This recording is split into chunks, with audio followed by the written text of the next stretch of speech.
Oke, assalamualaikum warahmatullahi wabarakatuh. Guys, mohon maaf ya. Tadinya hari ini akan tetap coba untuk live streaming, cuman kondisi di sini sinyalnya kurang mendukung ya. Jadi terus aja offline gitu, on off. Jadi lumayan sedikit bete juga ya. Oke. Tadi saya mencoba untuk menjelaskan mengenai penggunaan can dan may ya. Can dan may. Intinya gini. Kemarin ya sebelumnya saya mengatakan bahwasanya tolong hafalkan 10 kata kerja ya. Cari ya kata kerja yang paling sederhana, yang paling gampang, yang paling mudah, yang sering dipakai gitu. Jadikan itu sebagai modal untuk mempelajari materi-materi selanjutnya. Oke guys ya. Mungkin untuk urutannya nanti disepakati aja apa yang mau kalian tetapkan sebagai nomor satu apa gitu. Nah, tolong dipegang terus gitu, dihafalkan terus ya. For example like this, umpamanya dari paling sederhana eat. Nah, eat, drink, sleep ya, write, read, run, go, stand ya, sit, terus umpamanya study. Nah, itu tolong itu dihafalkan lah. Syukur-syukur bisa nantinya pengucapannya bagus gitu kan. Kalau untuk pengucapan mungkin saya tidak mewajibkan harus seperti saya gitu kan, karena ada native speaker yang lebih paham, yang lebih mengerti. Kalau saya mungkin istilahnya masih kalau pronunciation itu masih terpengaruh oleh logat ataupun budaya saya sendiri gitu. Tapi untuk fokus ke pronunciation kita bisa fokus kepada native speaker lah.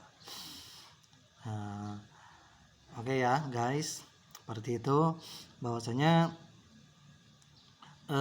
dari 10 itu kata kerja itu jadikan modal, jadikan pegangan gitu kan, dihafalkan, syukur-syukur tahu artinya.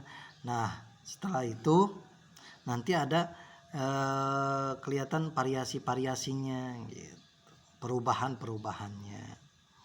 Oke, mengacu kepada judul yang saya utarakan sekarang bahwasanya penggunaan can dan may ya.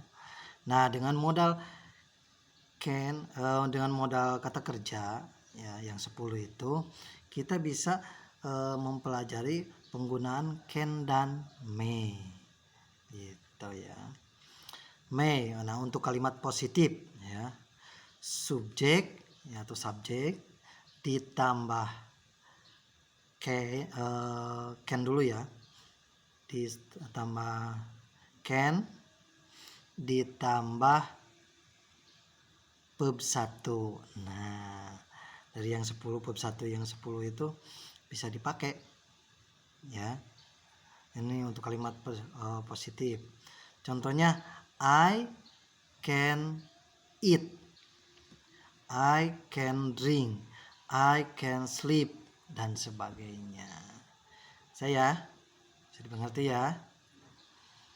Oke, untuk negatifnya nih tinggal ditambah not setelah can.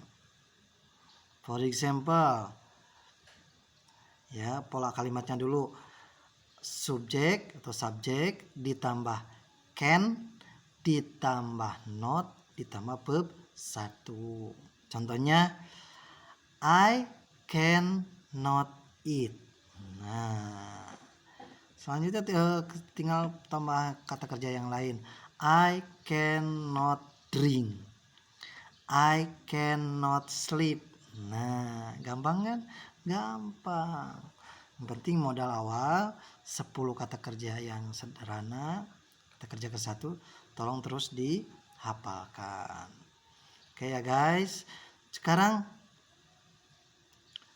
negatif. Nah, negatif. Sorry, bukan negatif. Kalimat tanya. Pola kalimatnya can ditambah subjek. Jadi kata can ya. Kata can itu ditempatkan di awal kalimat ya. Can subjek baru verb 1. Jadi nah ini bisa digunakan untuk permission atau meminta izin. Ya, for example, bolehkah saya makan, bolehkah saya tidur, bolehkah saya mandi dan sebagainya. Jadi verb satunya juga dipakai ya. Sekarang coba, can I eat? Bisakah saya makan? Gampang ya. Can I drink? Bisakah saya minum?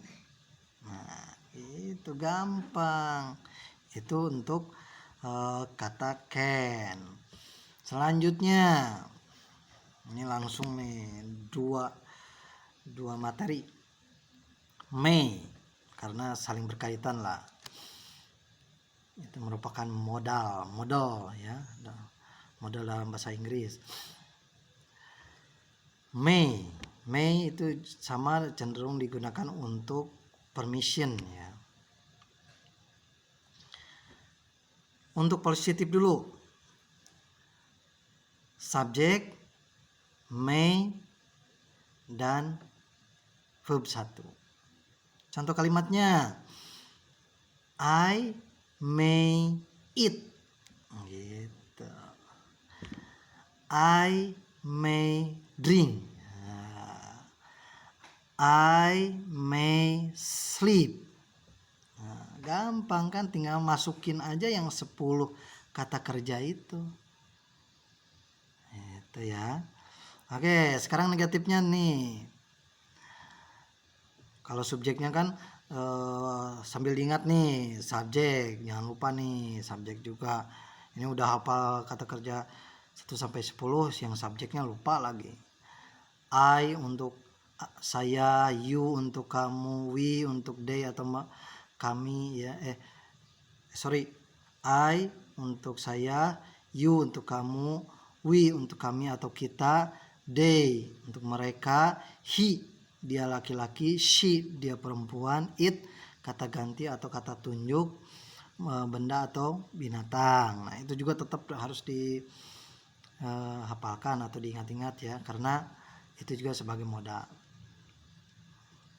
Selanjutnya tadi ya, negatifnya may. I ya, subjek ditambah may ditambah not ditambah verb 1. I may not go. Saya tidak boleh pergi. Saya ingin menggunakan kata eat, boleh seperti yang tadi. I may not eat. Gitu. Gampang. Sekarang yang kalimat tanya, interrogatif ya. Tinggal kata may ditempatkan di awal kalimat. May I eat? Nah, ini untuk permission. May I eat? May I drink?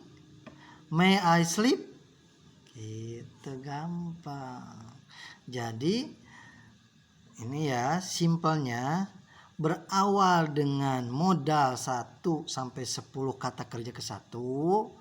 Nah, kita memasuki step selanjutnya, belajar menggunakan atau belajar mengenai materi can dan may. Oke ya, sekian dulu. Nanti yang kurang paham silahkan ditanyakan di komen ya. Mohon maaf atas segala kekurangannya. Saya juga terus sampai saat ini, dari awal belajar sampai sekarang, terus mengkaji juga, mengulang-ulang, karena ya manusia tidak terlepas dari sebuah kesalahan gitu ya. Sekian dulu dari saya. Assalamualaikum warahmatullahi wabarakatuh. Bye bye.